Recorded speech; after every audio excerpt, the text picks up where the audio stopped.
वो हमारे कॉलेज ने हमें रैंक बताया नहीं, तो हमने भी कभी पूछा ही नहीं। मार्क्स तो याद होंगे ना? वही। अरे हम तुमसे बात कर रहे हैं यार। वेंकट नाराज हो गया हमसे। इस बार हम तुम्हारे लिए क्रीम बिस्किट लाए, खाओगे? अरे देख तो लो। खाओ। नहीं खाओगे? अरे काहे नहीं खाओगे? व्रत यार, हमने कितनी बार बोला यार व्रत मत रखा यार। कंकाल बने पड़े हो फिर भी व्रत रखते रहते हो यार। हम तुमसे ठीक है यार, मत बात करो हमसे तुम। ऐसे तो हर कोई रीजन दे देगा तो सर मैं डबल पैसे देने को तैयार हूँ। क्या मतलब डबल पैसे? पैसे तो कुछ भी करेगा। पैसे हैं तो यार एक सेकंड रुको यार तुम। एक मिनट यार, एक मिनट खामोश। पहले तो इन्हें बोनसेट बुलाना बंद करो। इनका नाम वेंकट है, ये हमारे दोस्त है। और दोस्त ना कभी खरीदे नहीं जाते, सिर्फ बनाए जाते हैं। यार वेंकट ऐसे मत करो यार। क्या तुम ये बेसिकली क्या हो रहा है कि फर्स्ट ईयर में बोन्स का पढ़ाई होता है एनाटॉमी में। तो एनाटॉमी ऐसा सब्जेक्ट है जहाँ पे हम अपना शरीर के बारे में कौन सा हिस्सा कहाँ पे है, किसके साथ किसका रिलेशन मतलब रिलेटेड है, उसका स्टडी करते हैं। तो बेसिकली जो एनाटॉमी है that is also called the mother of all the subjects of MBBS और द मेडिकल साइंस, क्योंकि एनाटॉमी का नॉलेज होना आपका मेडिकल साइंस का पढ़ाई का शुरुआत है। और शुरुआत ही नहीं, कोई सर्जन बनना चाहता है, सर्जिकल फील्ड में जानना चाहता है, हर एक स्टेप में एनाटॉमी बहुत ही इंपॉर्टेंट है। अभी इसमें जो है हड्डियों का पढ़ाई के लिए ये जो अब हड्डी का जो पूरा स्केलेटन आप देख सकते हैं, वो अब मेडिकल कॉलेज में ऐसा स्ट्रक्चर होते हैं, हमको पढ़ाया जाता है ओरिजिनल हड्डी में। तो ये जो हड्डी है बहुत ही महंगा होता है, असली बोन खरीदने में पूरा सर से लेके पैर तक तो एक आदमी का बस की बात नहीं है। तो एक्चुअली हम लोग क्या करते हैं, ग्रुप में खरीदते हैं। मान लीजिए कि 5 लोग का ग्रुप है, 10 लोग का ग्रुप है, 20 लोग का ग्रुप है, 20 तो ज़्यादा हो गया, ग्रुप में पढ़ाई करते हैं। तो मान लीजिए कि एक आदमी कोई हाथ के बारे में पढ़ाई करेगा, दूसरा पैर के बारे में पढ़ाई करेगा, कोई सर के बारे में पढ़ाई करेगा, कोई रिब्स के बारे में पढ़ाई करेगा। तो ऐसा मिल बांट के पढ़ सकते हैं, या तो ग्रुप स्टडी भी कर सकते हैं। और ये भी कह रहे हैं कि अगर तुम तीनों प्रॉमिस करो कि तुम मिलकर वेंकट के साथ पढ़ोगे और एक दूसरे को पढ़ाओगे तो वेंकट तुम्हारा फॉर फ्री। मेडिकल साइंस में ना ग्रुप स्टडी बहुत ही इंपॉर्टेंट है। जैसे कि यहाँ पे बोल रहे हैं कि ग्रुप स्टडी से क्या होता है, जैसे कि हम जो क्लास 12 के बाद डायरेक्टली जो मेडिकल कॉलेज में एंट्री ले लेते हैं, उसके बाद बहुत ही लंबा लंबा बड़ा बड़ा डिफिकल्ट सा टर्मिनोलॉजीज हमारे सामने आ जाते हैं। तो उसको याद रखना, उसको इम्प्लीमेंट करना और एग्जाम पे लिखना एक बहुत ही बड़ा चैलेंज हो जाते हैं, स्पेशली जो है पहले कुछ 4-5 महीनों में एमबीबीएस का। तो ग्रुप स्टडी बाद में पता चलता है सबको, एक्चुअली ग्रुप स्टडी करे तो पहले से एक इंटरेस्ट बना रहता है, आसान हो जाता है पढ़ाई करना। चलो हैंडशेक करो। अरे एक दूसरे का नहीं, वेंकट के साथ एक दूसरे का हैंडशेक कर। ध्यान से। इन्हें पार्ले बिस्किट बहुत पसंद है, प्लीज खिलाते रहना इन्हें, ठीक है? Good morning ma'am. Good morning ma'am. तू वेंकट बेच दिया? बेचे नहीं, बस गिफ्ट किए। एक्सक्यूज मी मैम, आप हुमा मैम है ना? या और आप साक्षी मैम? वो एक्चुअली जब से कॉलेज में एडमिशन लिया है ना, तब से आपकी वो सीपीआर वाली स्टोरी इतनी बार सुन चुके हैं कि कैसे आपने उन अंकल को रिवाइव किया। It's so inspiring, ma'am. No it's not a big deal यार। आई एम श्योर हमारी जगह कोई और होता तो वो भी यही करता। उसका पहला सीजन में आप देखे होंगे तो वहाँ पे एक सीन था जहाँ पे सीपीआर दिया जाता है एक रास्ते के ऊपर, जो इमरजेंसी बेसिस में जो है एक इंस्टेंट एक्शन कैसे पेशेंट का जान बचाता है, वो देखने लायक बहुत है। सीपीआर का मतलब है कार्डियो पल्मोनरी रिससिटेशन। किसी को कार्डियक अरेस्ट आ गया तो सीपीआर देखिए उसका जान बचाया जा सकता है। But thanks. Thank you ma'am. ए वेंकट का ख्याल रखना, हाँ? और तुम दोनों साथ में मत चलाना इसको, ठीक है? Thank you ma'am. So sweet ना? है ना? Good juniors. हाँ चले चल। चल।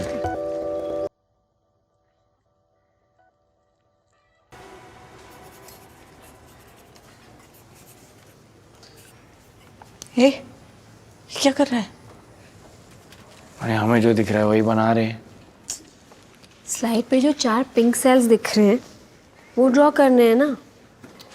बेसिकली ये जो है वो हमारा ये पैथोलॉजी का क्लास चल रहा है सेकंड ईयर में।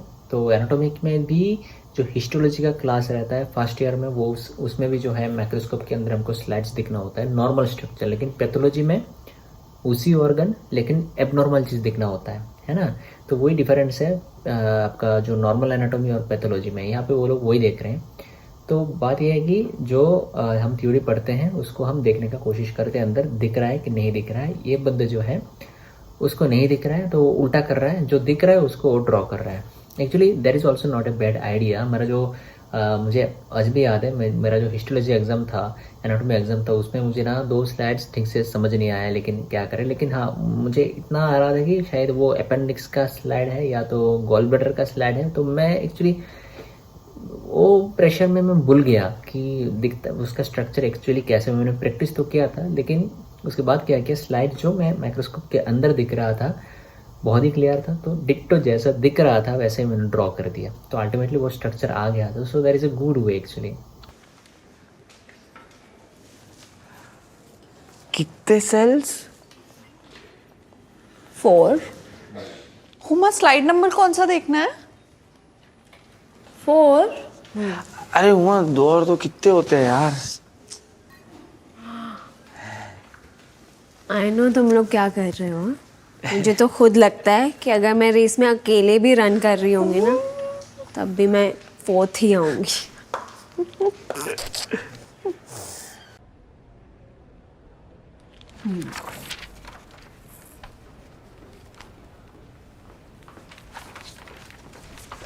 मैम रमेश जी, डायबिटीज की गोली रेगुलरली नहीं ले रहे थे? नहीं मैम, दवाई तो रोज लेता हूँ, बस कभी कभी भूल जाता हूँ। एग्जैक्टली ऐसे ही रेस्पॉन्स हमको सुनने को मिलता है न्यूरोसर्जिकल सेटिंग में। ऐसे ही रेस्पॉन्स सुनने को मिलता है बीपी का दवाई के बारे में। इमरजेंसी में बहुत सारे लोग आते हैं कि ब्लीडिंग लेके, हम बोलते हैं भाई बीपी का दवाई ले रहे हो? सर बीपी तो है लेकिन नहीं ले रहा हूँ, अपने आप ही बंद कर दिया, डॉक्टर को बिना दिखा के बंद कर दिया। 3-4 महीने तक बीपी ठीक था, उसके बाद दवाई लेना मैंने छोड़ दिया। बहुत जो है लोग ऐसा बोलते हैं, ये तो डायबिटीज़ वाला अंकल ये ऐसा आंसर दे रहे हैं इधर पे। ये बहुत इंपॉर्टेंट है, डायबिटीज़ का दवाई है, ये तो बीपी का दवाई है। आप बिना डॉक्टर को दिखाए उसके ऊपर डिसीजन नहीं ले सकते। डायबिटीज़ का तो भैया आप छोड़ ही नहीं सकते, ठीक है, क्योंकि शुगर बहुत ही ज़्यादा होता है, उसके हिसाब से डायबिटीज़ का दवाई चलता है। अगर नहीं लेंगे तो शुगर टोटली अनकंट्रोल हो जाएगा, उसके वजह से ब्रेन में, नर्व में, आँखों में, किडनी में उसका इफेक्ट आ सकता है। अभी दवा से काम नहीं चलेगा, इंसुलिन पे आना पड़ेगा। मतलब रोज इंजेक्शन लेना पड़ेगा? हाँ, लेना तो पड़ेगा। इंसुलिन का डोज प्लान करना पड़ेगा। आपको हॉस्पिटल में एडमिट करके रखेंगे, रोज शुगर मॉनिटर होगी।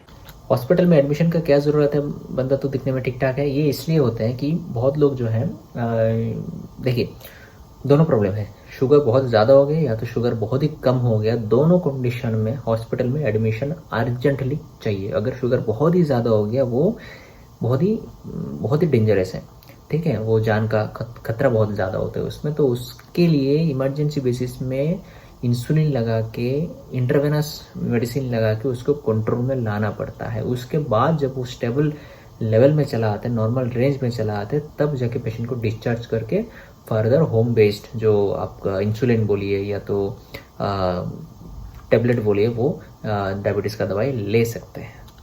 ओके, ठीक है, जैसा आप ठीक समझे। Doctor Neeraj, start 4 units of premix insulin pre-meal and start sugar level monitoring pre and post every meal. Okay? लता पढ़ रही होगी, मुझे पता है। पापा हाथ में किताब है, पढ़ रहे थे। This young man is Rajveer son. ये MBBS कर रहे हैं आनंदी बाई से, और ये NEET की तैयारी कर रही है। नीट वही तो, बस ये बहुत मेहनत कर रही है बेटा, और हम चाहते हैं कि तुम घर आ जाओ। कब तक ये कैंटीन में कॉलेज की मैगी वैगी खाते रहोगे यार? अंकल वहाँ अंडा मैगी भी मिल जाती है तो हमारा। चिकन मटन मिलता है यहाँ, आओ खाओ और लता को भी पढ़ाओ। यही चाहते हैं बेटा। Business call. अरे साहब जी, वो बारातियों ने ना वापस आ रहे थे तो बस में ढोल बजाना शुरू कर दिया। अभी क्या करना है इनका? Excuse me, I have to take this. जी प्लीज टेक केयर। भाई ये जो सिचुएशन है ना, लड़का लड़की एक साथ बैठे, लड़के को पता नहीं भाई यहाँ पे क्यों आया है। लड़की चाहती है कि उसको अच्छा मास्टर मिल जाए पढ़ाने के लिए, लड़के को पढ़ाना आता नहीं है उसको। मतलब ऐसा एक सिचुएशन है, उसको खुद के ऊपर इतना कॉन्फिडेंस नहीं है, और एक और सिचुएशन में सुंदर लड़की के सामने बैठा है, वो बहुत ही कन्फ्यूज्ड है, पता नहीं चल रहा है कि भाई क्या करना है। हाँ यार, आज बता ही दो, पहले कंफर्म करो मैं ड्राइवर हूँ या तुम्हारा मालिक हूँ भाई, पहले बताओ। दिमाग खराब कर रखा है।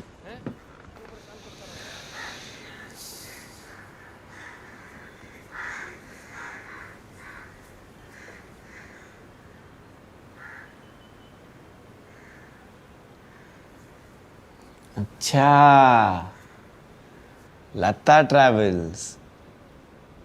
पापा बहुत जोर डाल रहे हैं ना एमबीबीएस के लिए।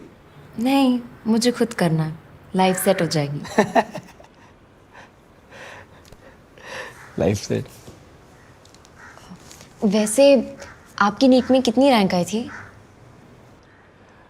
वो हमारा ना मैनेजमेंट कोटा से हुआ था, तो हमारा रैंक वैंक नहीं आया था। तो फर्स्ट ईयर एमबीबीएस में आपकी कितनी रैंक आई? अरे अरे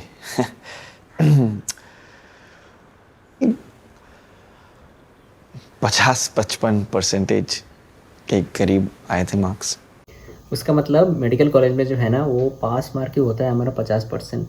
वैसे कि थ्योरी में 50%, प्रैक्टिकल में 50% अलग से, दोनों मिला के टोटल अगर 50%, मतलब मिला के नहीं, अलग अलग सा होता है। अगर 50% से ऊपर आ गया तो पास है। कभी कभी ग्रेस मार्क भी मिलता है, जो मिला के 50% उसके ऊपर आ गया तो पास है, वरना तो भाई तुम अपनी जगह, मैं अपनी जगह।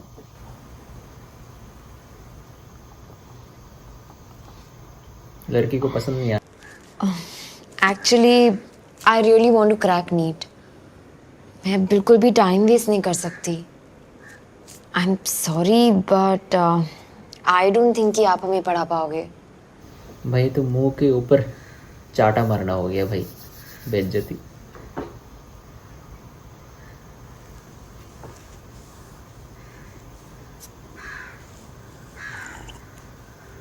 गंभीर सिचुएशन। सर अरे अरे अरे, किताब का हाल खराब हो गया भाई। क्रिकेट खेलते हो? जी सर, बहुत बढ़िया बैटिंग करता हूँ। बेटा, तुम्हारा लक्षण देखकर लगता है कि ना तो तुम डॉक्टर बनोगे और ना ही बल्लेबाज। मगर सर मुझे बुक ऐसे इशू हुई थी। आउट। लेकिन सर सुनो तो। आउट। नेक्स्ट। लाइब्रेरियन तो बहुत स्ट्रिक्ट है भाई। 4 दिन लेट हैं आप। 4 दिन? 4 दिन लेट। फाइन भरना पड़ेगा। How much? 4 दिन। 40 रुपए। 40? How much? 40 रुपए। 40? एक मिनट, कितने हुए? 40। ये लीजिए चेंज। थैंक्स। It's okay. वैसे अगर आप रॉबिन से पढ़ेंगी तो लेट तो होगा ही। You should try Harshmohan instead. ये रॉबिन सर हर्षमोहन जो है सेकंड ईयर का पैथोलॉजी बुक है। हर साल में जो है ना, जो किताब पढ़ाया जाता है एमबीबीएस में, कुछ बुक्स ऐसे होते हैं जो आसान होते हैं, लोकल गाइड होते हैं और मतलब बहुत लोग पढ़ते हैं। कुछ बुक्स ऐसे होते हैं जो इंटरनेशनल स्टैंडर्ड के होते हैं, जो आप कॉम्पिटिटिव एग्जाम देने कोई जाएगा तो उसी बुक्स में मोस्टली जो है क्वेश्चन आते हैं। जैसे कि रॉबिन्स ऐसा एक बुक है, बहुत ही पॉपुलर, बहुत ही खतरनाक बुक है, सेकंड ईयर का पैथोलॉजी। मेरे हिसाब से तो ये पूरा एमबीबीएस का सबसे इम्पोर्टेंट बुक है रॉबिन्स, क्योंकि वो पैथोलॉजी का स्टैंडर्ड बुक है। अगर कोई रॉबिन्स पढ़ता है तो मुझे ऐसा लगता है कि फाइनल ईयर में हैरिसन जो किताब है, जो मेडिसिन का किताब होते हैं, वो पढ़ने में भी बहुत आसान होगा। और 50% हैरिसन जो है वो ऑटोमेटिकली कवर हो जाएगा अगर किसी का रॉबिन्स अच्छे से किया हुआ है। It's easier to understand, language simple है। Excuse me, who are you? Language तो सिंपल है, लेकिन अभी देखिए। No no no no, please don't bother. और ये बाबूजी बनने की ज़रूरत नहीं है। ऐसा है कि लड़की ऐसी है कि लड़की टॉपर है, ठीक है, लड़की को 4th रैंक आ रहा है, उसमें उसका फ्रस्ट्रेशन निकल नहीं रहा है, इधर उधर सोचती रहती है। अभी आके कोई ऊपर से बोल दे भाई तुम हर्ष मोहन पढ़ो, रॉबिन्स मत पढ़ो, स्टैंडर्ड बुक्स मत पढ़ो, किताब मत पढ़ो, तो हाल आप समझ ही सकते हैं।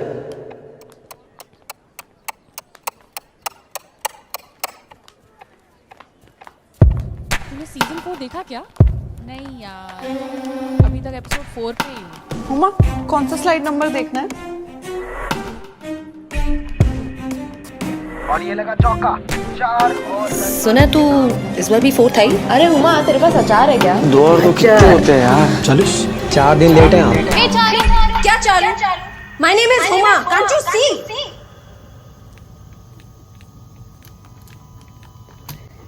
आप यहाँ पे एक बात गौर से नोटिस करिए, बहुत ही ध्यान से नोटिस करिए कि देखिए ये जो लड़की का जो है ना एक्सपेक्टेशन कि उसको फास्ट आना है वो नहीं हुआ, उसके बदले उसको 4th रैंक आ रहा है। जहाँ पे भी जा रहा है उसका 4th जो है ना, उसका मतलब 4th रैंक जो आया है ना, उसके हिसाब से वो फेल्यूर है। अभी उसका फेल्यूर का डेफिनेशन फास्ट नहीं होंगे, 2nd 3rd 4th 5th कुछ भी होगा वो फेल्यूर ही कहलाया जाएगा, ठीक है। उसका लाइफ में स्टडी अगर एजुकेशन का बात करें तो फेलियर को ऐसे उसने डिफाइन किया हुआ है। उस कंडीशन में अगर उसको चीज़ ना मिले, एक्सपेक्टेशन के हिसाब से वो ना मिले, तब उसका फ्रस्ट्रेशन जो है ना वो आप डेली एक्टिविटीज़ में आप कहीं पे भी ये लड़की जा रही है, देख रही है, I mean everything everywhere it is 4, everything is 4, everybody is talking about 4, मतलब 4 4 4 4, इवन अचार, चारू, हर जगह में जो सुनना नहीं चाहती है, देखना नहीं चाहती है, वो ही आ रहे हैं बार-बार। और उसके साथ उसका कोरिलेशन भी ऐसा हो रहा है कि उसको डर लगने लगा है, जो भी लोग बोल रहे हैं, फ्रस्ट्रेशन में या तो डिप्रेशन में, कुछ भी हो।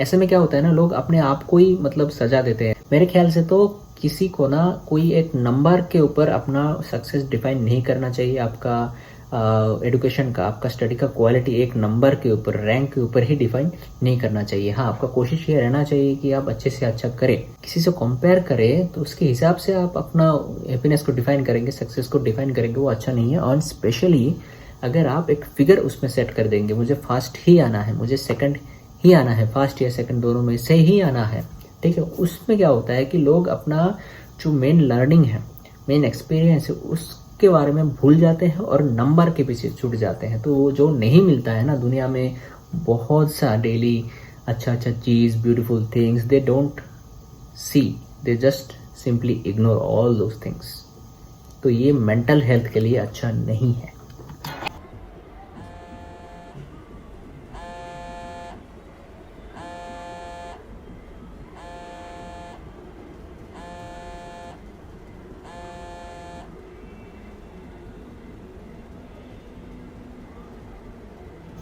ओ तेरी, अरे भाई उनको क्या हुआ? हेड इंजरी हो गया, ब्लड भी आ रहा है, मतलब आ नहीं रहा है, बंद हो गया आगे, लेकिन यहाँ पे कुछ एक्टिव ब्लीडिंग था। ये तो अगले एपिसोड में देखना पड़ेगा भाई। ब्लॉग के साथ चिपका हुआ आपका जो रिएक्शन वाला वीडियो है, मिक्स्ड वाला जो वीडियो है, आप लोगों को कैसा लगा आप कमेंट सेक्शन में लिखिए। लाइक करिए अगर आपको पसंद आया तो, बहुत लोगों के साथ शेयर करिए और सब्सक्राइब करना बिल्कुल भी मत भूलिए, ठीक है। तो अच्छे रहिए, खुश रहिए, सेफ रहिए, हेल्दी रहिए। बहुत इंटरेस्टिंग वीडियोस लेके मैं आते रहूँगा। तो मिलते हैं बहुत जल्द आपके साथ, तब तक के लिए बाय बाय।